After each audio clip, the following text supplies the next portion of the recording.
नमस्कार, मैं पीयूष। आपका स्वागत है आपके खास कार्यक्रम सत्ता में। आज हम सत्ता में बात करने वाले हैं उस इफ्तार पार्टी की जो बिहार की राजनीति में चर्चा का केंद्र बन चुकी है।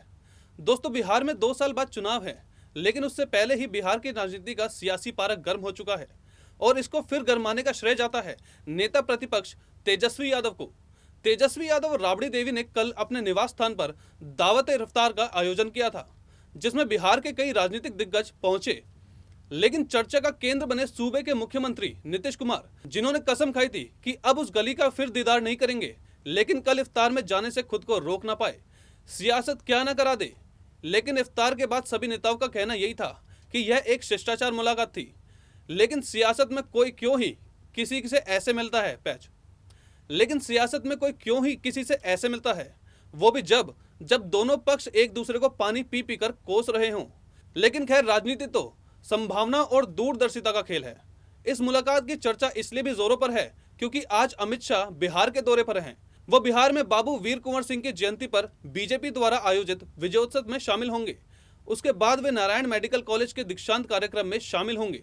लेकिन इस बात को बिहार की राजनीति से नकारा नहीं जा सकता कि एनडीए सरकार में अब ठीक से चल रही है, लेकिन आए बगाए दोनों पार्टियों के विचारों में मतभेद धरातल पर ही आ जाते हैं। जैसे कि दोनों पार्टियों के बीच जातीय जनगणना, विशेष राज्य का दर्जा, शराबबंदी, कानून समेत अन्य मुद्दों पर मतभेद जारी है। समय समय पर पार्टी नेता एक दूसरे के खिलाफ बयान देते नजर आते हैं। इस कारण बिहार एनडीए गठबंधन के अस्तित्व पर सवाल उठने लगते हैं। हालांकि दोनों दलों के नेता किसी भी तरह की गड़बड़ी से लगातार इनकार ही करते दिखाई देते हैं।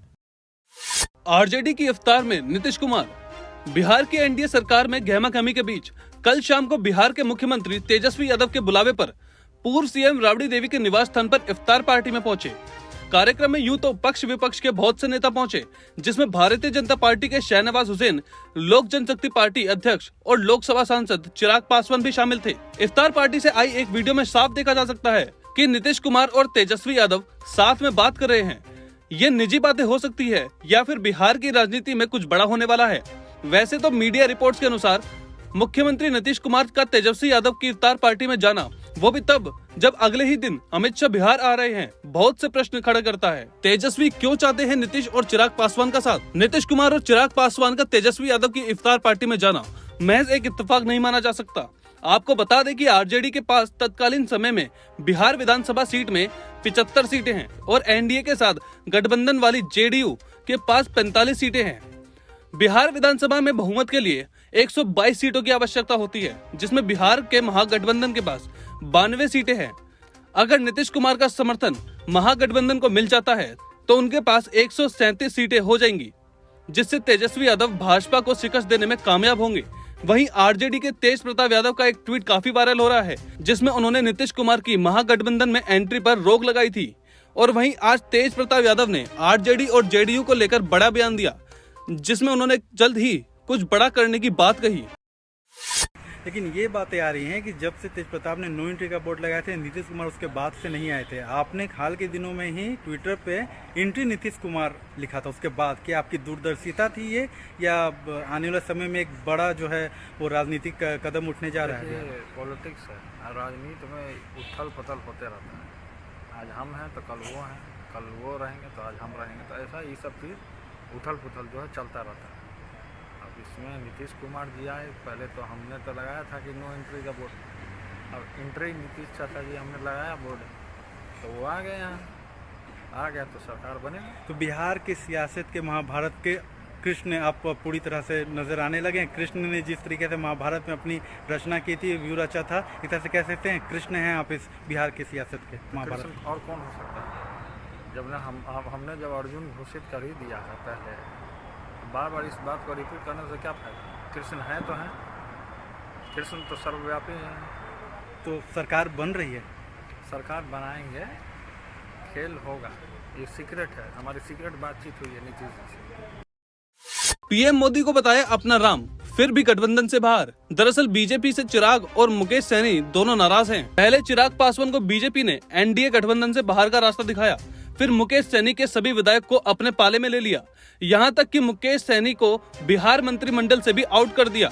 चिराग पासवान पीएम मोदी को अपना राम बताते रहे, लेकिन 2020 विधानसभा चुनाव में एलजेपी और जेडीयू में जब तकरार बढ़ी तो बीजेपी ने जेडीयू का साथ दिया और चिराग को साइड कर दिया। यहाँ तक कि इस लड़ाई में चिराग के पार्टी लोक जनशक्ति पार्टी का चुनाव चिन्ह बंगला छीन लिया गया। पिता के 12 जनपद बंगले से भी बेखदल कर दिया गया।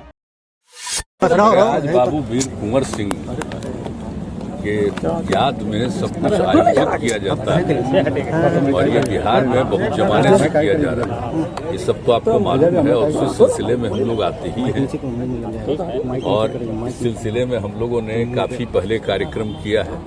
अब बीच में 2 साल जो कोरोना का दौर चला गया था, तो आज फिर आने का मौका मिला है तो बड़ी खुशी हुई है। और जानते हैं बाबू वीर कुंवर सिंह का जो योगदान है इस देश में आजादी की लड़ाई सबसे पहले उन्हीं के नेतृत्व में लड़ा गया था।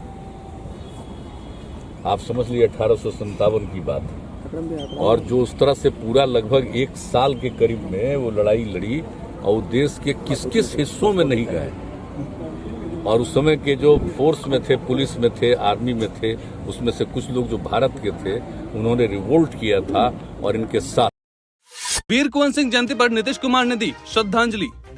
वीर कुंवर सिंह की जयंती के मौके पर बिहार के मुख्यमंत्री नीतीश कुमार ने 1857 की क्रांति के महानायक को श्रद्धांजलि दी है। उन्होंने कहा है कि वीर कुंवर सिंह विजयोत्सव का आयोजन राष्ट्रीय स्तर पर किया जाना चाहिए। हम लोग शुरू से ही इन बातों को कहते आ रहे हैं। उन्होंने कहा है कि वीर कुंवर सिंह की आजादी की लड़ाई में भूमिका सिर्फ बिहार तक सीमित नहीं थी, वे कई राज्यों में गए थे। वे समाज के सभी तबकों को साथ लेकर चलते थे। अमित शाह के दौरे से बिहार की राजनीति में कैसा माहौल?